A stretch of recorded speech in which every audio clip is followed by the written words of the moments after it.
हे दोस्तों, जूलियन एक बहुत ही सक्सेसफुल लॉयर थे जिन्होंने अपनी लाइफ में बहुत नाम और पैसे कमाए थे। वो बहुत बड़े बड़े केसेस लड़ते थे अमीर लोगों के, जिससे हमेशा उनका नाम न्यूज़पेपर्स में आता ही रहता था। उनके पास एक बड़ा सा मेंशन था, एक फरारी कार थी, एक प्राइवेट प्लेन था और ऑलमोस्ट हर मटेरियलिस्टिक चीजें थी जो आप सोच सकते हो। पर इतना सब कुछ अचीव करने के बाद भी वो कभी सेटिस्फाइड नहीं रह पाते थे। उनका पैसे, काम और फेम का क्रेज इतना बढ़ गया था कि वो दिन के 18-18 घंटे काम करते थे, मोस्टली छुट्टी भी नहीं लेते थे और इन्हीं सब रीजंस की वजह से उनकी पर्सनल लाइफ भी एकदम खराब हो गई थी। उनकी मैरिज टूट गई थी, उनकी फैमिली ने उनसे बात करना बंद कर दी थी और वो 53 की एज में ही 80 साल के लगने लगे थे। एक दिन जब वो कोर्ट रूम में एक केस लड़ रहे थे तब अचानक उन्हें हार्ट अटैक आ गया और वो वहीं गिर गए। जिसके बाद हॉस्पिटल में डॉक्टर्स ने उन्हें वार्न किया कि तुम्हें या तो अपनी जॉब या तो अपनी लाइफ, दोनों में से बस एक चीज को चुनना पड़ेगा। तो ये सुन के वो एकदम शॉक में पड़ गए, क्योंकि बड़े बड़े केसेस जीतने के बाद भी अब वो अपनी लाइफ के केस में हारने लगे थे। तब उन्हें धीरे धीरे अपनी गलतियां समझ आने लगी और फिर उन्होंने एक बड़ा डिसीजन लिया जिसने सबको शॉक में डाल दिया। उन्होंने अपना सब कुछ बेच दिया, अपना मेंशन, अपनी फरारी, अपने प्लेन, और बिना किसी को बताए एक सफर पे निकल गए अपने कुछ क्वेश्चंस के आंसर्स ढूंढने के लिए। ये सफर था the mystical land of India की तरफ, जहां उन्हें हिमालय माउंटेन के पास कहीं जाना था, क्योंकि उन्हें एक सॉलिड सोर्स से ये पता चला था कि उनके सारे क्वेश्चंस के आंसर्स उन्हें कुछ खास इंडियन मॉन्क्स के पास ही मिल पाएंगे, जो सारे के सारे 100 साल की एज से ज्यादा जीते हैं और वो भी एक जवान इंसान की एनर्जी के साथ, जिनकी नॉलेज और लाइफ अंडरस्टैंडिंग दुनिया की हाईएस्ट लेवल ऑफ विजडम में आती है, जिनके पास एक ऐसा सिस्टम भी है जो किसी की भी लाइफ की क्वालिटी को उसके हाईएस्ट लेवल तक पहुंचा सकता है। पर बस प्रॉब्लम ये थी कि ये मॉन्क्स रहते कहाँ थे, इस चीज का पता किसी को भी नहीं पता था। पता था तो बस इतना कि ये मॉन्क्स हिमालय पहाड़ों के पास कहीं बाहरी दुनिया से एकदम दूर रहते हैं। सो इसीलिए ही फिर जूलियन अपना सब कुछ दांव पे लगा के उन्हें सर्च करने निकल गए। कई दिनों तक उन्हें कोई सक्सेस नहीं मिली, बट फिर फाइनली बहुत सर्च करने के बाद उन्हें उन स्पेशल मॉन्क्स में से एक मॉन्क मिल ही जाता है, जो फिर उन्हें उनके छुपे हुए गांव में लेके जाता है।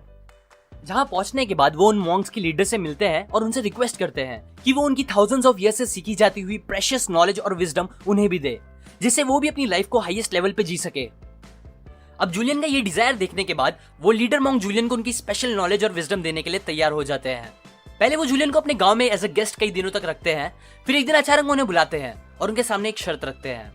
वो जूलियन को वचन देने बोलते हैं कि अभी जो बातें वो उसे सिखाएंगे, वो उन बातों को सीखने के बाद, अपनी जिंदगी बदलने के बाद, वो उस नॉलेज को बस अपने तक नहीं रखेंगे, बल्कि उसे एटलीस्ट किसी एक और इंसान को तो जरूर सिखाएंगे जिसे उस नॉलेज की जरूरत हो। जूलियन उनकी ये शर्त फौरन मान लेते हैं, जिसके बाद वो मॉन्क ये समझाना स्टार्ट करते हैं। इमेजिन करो कि आप एक बड़े से गार्डन में बैठे हो जो एकदम हरा भरा और ब्यूटीफुल है, जिसमें अलग अलग फूल और पौधे भी है, जिनकी खुशबू बहुत अच्छी है और जो सब आपको बहुत अच्छा फील करा रहे हैं। अब इधर उधर देखते हुए आपको उस गार्डन के एकदम बीच में एक बहुत लंबा सा लाइट हाउस दिखता है। आप उसे देख ही रहे हो और तभी अचानक आपको एक जोर से आवाज सुनाई देती है। जब आप उस आवाज की तरफ देखते हो तो आपको एक बड़ा सा 9 फुट का सुमो पहलवान लाइट हाउस के दरवाजे से निकलता हुआ दिखता है, जो फिर उस गार्डन में घूमने लगता है। अब उस सुमो पहलवान को देखकर आपको अजीब लगता है, क्योंकि उसने और कुछ नहीं बस एक रेड कलर की वायर से बंधी हुई लंगोट पहनी होती है। फिर उस पहलवान को चलते चलते एक पड़ी हुई वॉच दिखती है, गोल्डन कलर की पुरानी सी। अब वो उस वॉच को लेने के लिए उसके पास जाने लगता है, पर फिर उसका पैर स्लिप हो जाता है और वो जोर से गिर जाता है। गिरने के बाद ऐसा लगता है कि वो मर गया है, क्योंकि वो ना तो कोई आवाज करता है और ना ही कोई मूवमेंट। पर फिर उसे एक बहुत ही अच्छी फूल की खुशबू आती है, जिसकी स्मेल सुन के वो फौरन उठ जाता है। उठने के बाद जब वो अपनी बाई तरफ देखता है तो उसे एक रास्ता दिखता है, जिसके आजू बाजू हजारों लाखों हीरे लगे होते हैं। वो ये देखकर खुश हो जाता है और उसी रास्ते से ऐसी जगह जाने लगता है जहां हमेशा की खुशियां मौजूद होती है। अब ये स्टोरी जूलियन को बहुत अजीब लगती है, सो वो उन मॉन्क को बोलते हैं, आई एम सॉरी, पर इस अजीब सी कहानी का मतलब क्या था, मुझे कुछ समझ नहीं आया, क्या ये कोई मजाक था? तब उस मास्टर ने कहा, नहीं, ये कोई मजाक नहीं है। मैं बहुत टाइम से सोच रहा था कि हमारी सालों भर की सीखी गई विजडम और नॉलेज मैं तुम्हें कैसे एकदम इजीली और कम टाइम में दे सकूं, और फिर मुझे ये तरीका सूझा। ये कहानी कोई नॉर्मल कहानी नहीं है, बल्कि इस कहानी में जिंदगी के 7 सबसे बड़े प्रिंसिपल्स छुपे हैं। उस मॉन्क ने फिर जूलियन को वो 7 प्रिंसिपल्स अच्छे से समझाए, जो अभी मैं आपको अपने वर्ड्स में समझाऊंगा। So let's begin. Number 1, the garden. सबसे पहले कहानी में आया था एक हरा भरा गार्डन। ये गार्डन सिंबलाइज करता है हमारे दिमाग को, क्योंकि हमारा दिमाग जो होता है वो एक गार्डन जैसा ही होता है, जिसमें अगर आप अच्छे सीड्स डालोगे तो आपको अच्छे फ्रूट्स और फ्लावर उगते हुए मिलेंगे, जो आपको अच्छा फील कराएंगे। लेकिन अगर आप उसे ऐसे ही छोड़ दोगे या उसमें कचरा और जहरीली चीजें डालते रहोगे तो वो गार्डन एक बीमारी का घर बन जाएगा, जो आपका बुरा ही करेगा, ना कि कुछ भी अच्छा। सिमिलरली अगर आप अपने दिमाग में अच्छे थॉट्स, पॉजिटिव थिंकिंग और अच्छी चीजें भरोगे, जैसे कि काइंडनेस, अफेक्शन, रिस्पेक्ट, एम्पैथी, एक दूसरे के लिए प्यार। तो ये चीज दूसरों से ज्यादा आपको खुद को खुश रखते हुए लाइफ में आगे बढ़ाएगा। लेकिन अगर आप ज्यादातर लोगों की तरह अपने दिमाग में नेगेटिव चीजों का कचरा भरते रहोगे, जैसे कि रूडनेस, गुस्सा, एक दूसरे के लिए नफरत, तो ये चीज दूसरों का कुछ बुरा करने से ज्यादा आपका खुद का बुरा करेगी। आपको एक अनहैप्पी इंसान बनाते हुए आपको कभी लाइफ में आगे बढ़ने नहीं देगी। इतना ज्यादा प्रॉब्लम क्रिएट कर सकती है नेगेटिव चीजें। इसीलिए अवॉइड करो कि आप नेगेटिव बातें शेयर करो, नेगेटिव न्यूज देखो या कुछ भी नेगेटिव ज्यादा सोचो भी। Number 2, the light house. अब कहानी में आगे आया था एक लाइट हाउस। ये लाइट हाउस सिंबलाइज करता है आपके लाइफ के मकसद को, आपकी जिंदगी के पर्पस को, आपकी गोल्स को। जैसे एक लाइट हाउस शिप्स को सही रास्ते पे चलाते हुए अपने सही डेस्टिनेशन पे पहुंचने में हेल्प करता है, वैसे ही हर इंसान को लाइफ में सही डायरेक्शन में आगे बढ़ते रहने के लिए सही गोल्स, पैशन और सही पर्पस की जरूरत होगी। एक आदमी कितना भी अच्छा तीर कमान क्यों ना चलाता हो, अगर वो अपनी आंखों पे पट्टी बांध लेगा और अपने टारगेट को जगह से हटवा देगा जिससे उसे पता ही नहीं होगा कि टारगेट है कहाँ, और फिर निशाना लगाने लगेगा, तो शायद ही कोई चांस होगा कि वो कभी अपने टारगेट को हिट कर पाएगा। सेम इसी तरह अगर हमारी जिंदगी में भी हमें अपने टारगेट का पता ही नहीं होगा, अपने पर्पस का, अपने पैशन का, तो हम अपनी जिंदगी में कुछ भी बड़ा नहीं कर पाएंगे, ना ही लाइफ में इतने हैप्पी रह पाएंगे। इसीलिए फाइंड आउट करो अपने लाइफ के गोल्स को और फिर उस टारगेट पर अपने पूरे फोकस के साथ निशाना लगाते रहो। जितना अच्छा आप उस पर फोकस कर पाओगे उतना जल्दी आप अपने टारगेट को हिट भी कर लोगे, जैसे आपको हाईएस्ट लेवल की खुशी भी मिलेगी और सक्सेस भी। Number 3, Sumo wrestler. कहानी में तीसरा मेन पार्ट जो आता है वो होता है एक बड़ा सा सुमो पहलवान जो रिप्रेजेंट करता है काइजन को। काइजन एक जापानीज फिलॉसफी है जिसका मतलब होता है continuous learning and improving yourself, मतलब हमेशा सीखते रहना और हमेशा अपने आप को इंप्रूव करते रहना। जैसे एक सुमो पहलवान को हमेशा डिसिप्लिन रहते हुए हर दिन कंटिन्यूअस एफर्ट लगाते रहना पड़ता है, वैसे ही हमें भी हर दिन अपना कुछ टाइम निकाल के अपने ब्रेन को और अपनी बॉडी को इंप्रूव करने से रिलेटेड एक्टिविटीज करते ही रहना चाहिए। अब बहुत से लोग अपने आप को इंप्रूव करने के लिए टाइम नहीं निकाल पाते क्योंकि वो बहुत बिजी रहते हैं।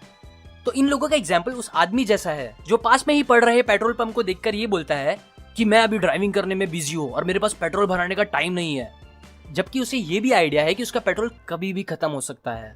इसीलिए स्टूपिड डिसीजन मत लो शॉर्ट टर्म बेनिफिट्स के लिए, और अपना टाइम निकाल के हर रोज अपने आप को मेंटली और फिजिकली इंप्रूव करो ताकि आप अपने डेस्टिनेशन तक खुशी खुशी पहुंच जाओ बिना बीच में ही रुके। Number 4, wire cable.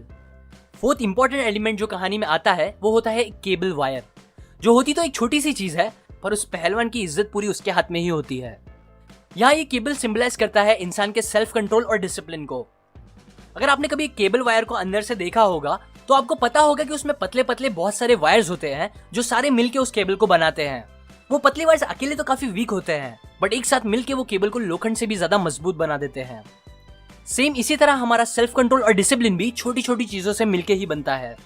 जैसे कि एग्जाम्पल, कुछ अनहेल्दी खाने के बजाय कुछ हेल्दी चीज खाने का सेल्फ कंट्रोल, कोल्ड ड्रिंक पीने के बजाय बस पानी पी लेना, लिफ्ट के बजाय सीढ़ियों का यूज करना, एक फालतू वीडियो देखने के बजाय किसी एक अच्छी बुक का बस एक पेज पढ़ लेना, देर तक सोने के बजाय थोड़ा जल्दी उठ जाने का डिसिप्लिन, एक्सेट्रा। वैसे तो ये छोटी चीजें आपको अकेले अकेले इतनी बड़ी और जल्दी चेंजेस लाने वाली नहीं लगेगी, लेकिन ये सब छोटे छोटे डिसीजन ही आपके लाइफ में सबसे बड़े चेंजेस लाएंगे। इसीलिए छोटे छोटे बुरे डिसीजन को अच्छे डिसीजन से रिप्लेस करो। इससे आपका सेल्फ कंट्रोल और सेल्फ डिसिप्लिन बहुत ज्यादा बढ़ेगा, जो हैप्पी और सक्सेसफुल लाइफ जीने के लिए बहुत ज्यादा जरूरी होता है। Number 5, stop watch. Fifth important चीज जो कहानी में आती है वो होती है एक पुरानी स्टॉप वॉच जो सिंबलाइज करती है एक इंसान के टाइम को। हर इंसान, चाहे वो कितना भी अमीर हो या कितना भी गरीब हो, उसे दिन के बराबर 24 घंटे ही मिलते हैं, ना दूसरों से 1 मिनट ज्यादा ना दूसरों से 1 मिनट कम। लेकिन जो बात उस अमीर और खुश इंसान को उस गरीब और दुखी इंसान से अलग रखकर ऊपर लाती है वो है उसके टाइम को यूज करने का तरीका। एक गरीब इंसान अपने टाइम की वैल्यू नहीं करता, वो दिन भर बहुत सी फालतू चीजों में अपना टाइम वेस्ट करता है, प्रोक्रेस्टिनेट करता है, जबकि एक सक्सेसफुल इंसान अपने टाइम की सबसे ज्यादा वैल्यू करता है और उसे संभाल के यूज करता है। अब इसका मतलब ये भी नहीं है कि वो 24 घंटे बस काम ही करता रहता है और दूसरी चीजें या एंजॉय नहीं करता, बल्कि इसका मतलब ये है कि वो अपने टाइम को स्मार्टली मैनेज करता है, जैसे वो काम भी खत्म करता है और एंजॉय भी करता है सेम उसी 24 घंटे में। और अगर आपको भी ये स्मार्ट टाइम मैनेजमेंट सीखना है तो आप मेरा ये वीडियो जरूर देखो यहाँ क्लिक करके, जिसका नाम है smart work and time management. इसकी लिंक मैंने डिस्क्रिप्शन और कमेंट में भी दी है। मैंने यहाँ डिटेल में इस टॉपिक को कवर किया है। 6th, द फ्रेग्रेंट रोज। छठी चीज जो कहानी में आती है वो है एक फ्लावर की खुशबू। चाइनीज में एक बहुत अच्छी कहावत है कि थोड़ी सी खुशबू उस हाथ में भी रह ही जाती है जो हाथ दूसरों को फूल देता है। यहाँ ये फूल और उसकी खुशबू सिंबलाइज करती है हमारा दूसरों की मदद करना, और वो भी बिना अपना कुछ फायदा सोचे। एक इंसान कितना भी अमीर क्यों ना हो जाए, कितने भी करोड़ों अरबों रुपए कमा ले, लेकिन उसे वो सेटिस्फेक्शन नहीं मिल पाएगी जो हैप्पीनेस एक इंसान को दूसरे इंसान की मदद करने पर मिलती है। इसीलिए आप देखोगे कि दुनिया के सबसे अमीर लोग जो पैसे कमा कमा के थक जाते हैं, वो लोग फिर लोगों की मदद करने में अपना ज्यादातर पैसा लगाने लगते हैं, क्योंकि ये चीज ही उन्हें सेटिस्फेक्शन और रियल हैप्पीनेस देती है। इसीलिए अगर आपको भी एक खुश इंसान बनना है तो हमेशा सेल्फलेसली दूसरों की छोटी मोटी मदद तो करते ही रहो। Number 7, path of diamonds. Last 7 चीज जो कहानी में आती है वो एक रास्ता होता है जो डायमंड से भरा होता है, जिसे वो सूमो पहलवान फिर जाने लगता है। ये डायमंड से भरा रास्ता या ये जो डायमंड्स है वो रिप्रेजेंट करते हैं हमारी लाइफ के प्रेजेंट को, हमारे अभी के इस पल को जिसे हम जी रहे हैं। कुछ टाइम पहले एक मूवी आई थी जिसका नाम था बार बार देखो। उस पूरी मूवी की हर चीज तो नहीं बोलूंगा, बट हाँ एक चीज जो मुझे वो मूवी की सबसे ज्यादा अच्छी लगी वो था उस मूवी का सिखाया गया मैसेज। उस मूवी में हीरो अपने फ्यूचर को लेके इतना बिजी रहता है कि वो कभी अपने प्रेजेंट को जीता ही नहीं है, जिसकी वजह से पानी की तरह उसकी पूरी जिंदगी और उसकी लाइफ के कुछ सबसे इंपॉर्टेंट लोग उसके हाथ से निकल जाते हैं और वो अकेला एकदम सैड रह जाता है। अब क्योंकि वो एक मूवी थी इसलिए हीरो को एक चांस मिलता है जिससे वो सब कुछ सही कर देता है, लेकिन रियल लाइफ में ये पॉसिबल नहीं है। रियल लाइफ में ज्यादातर लोग अपने पास्ट और फ्यूचर को सोचने में इतने बिजी रहते हैं कि वो अपने आज को जीना ही भूल जाते हैं। एग्जाम्पल, जब वो छोटे रहते हैं तो सोचते हैं बड़े होके मजे करेंगे, जब वो बड़े होते हैं तो सोचते हैं यार बचपन ही अच्छा था, फिर बूढ़े होते हैं तो सोचते हैं यार जवानी ही अच्छी थी, और कभी प्रेजेंट को इतना एंजॉय नहीं करते। कुछ सोचते हैं कि पैसे आएंगे तो खुश रहूंगा, कार आएगी तो खुश रहूंगा। नहीं, बिल्कुल नहीं। पैसे होना अच्छी चीज है, आपको जरूर कमाने चाहिए, पर यह भी याद रखो कि बस पैसा ही आपको हमेशा खुश नहीं रखेगा। खुश रहना है तो आज ही रहना सीखो। आज जो चीजें आपके पास है वो छोटी छोटी चीजों को चेरिश करो, जैसे कि और कुछ नहीं तो अपने माँ बाप या अपने पार्टनर या अपने फ्रेंड्स या अपने बच्चों के साथ जीने वाली ये एक्सपीरियंस और ये टाइम को जो आपको आज मिल रहा है उसमें खुश रहो और उसकी वैल्यू करो। बिकॉज फ्यूचर में ये छोटी छोटी चीजें ही आपको पता चलेगा कि आपकी जिंदगी के सबसे महंगे डायमंड्स थे, जिसको दुनिया की कोई भी दौलत कभी रिप्लेस नहीं कर पाएगी। इसीलिए अपने प्रेजेंट को जितना हो सके उतना खुशी से जियो। ये थे वो 7 वर्च्यू जो हजारों सालों से मॉन्क फॉलो कर रहे थे और जिसने पता नहीं कितने लोगों को खुशी और सक्सेस दी है। अब जैसे कि स्टार्ट में मॉन्क ने ये बातें बताने से पहले जूलियन को कहा था कि वो ये नॉलेज अपने दोस्तों के साथ शेयर करे, वैसे ही मैं भी आपको बोलूंगा कि इस नॉलेज को आप उन सबके साथ शेयर करो जिनकी आप थोड़ी सी भी फिक्र करते हो या जिसे इसकी नीड हो। ये शेयर करना आपको भी इन वर्च्यूज को फॉलो करने में मदद कर सकता है। अप टू एंड ये बातें मैंने आपको the monk who sold his Ferrari bye robin Sharma इस बुक से बताई है। ये एक बहुत ही इजी टू रीड और एक्साइटिंग बुक है जो आप जरूर पढ़े। लिंक मैंने डिस्क्रिप्शन में दी है इस बुक की। अभी के लिए आप सब्सक्राइब करने के बाद बेल आइकन पे जरूर क्लिक करें ताकि आप इन यूजफुल बुक्स के वीडियोस कभी मिस ना करें। लाइक करें अगर आपको ये बातें काम की लगी, कमेंट करके बताएं आपको कौन सा वर्च्यू सबसे ज्यादा अच्छा लगा। सब्सक्राइब करें, मैं और इसी काम की बातें आपके साथ शेयर करता रहूंगा।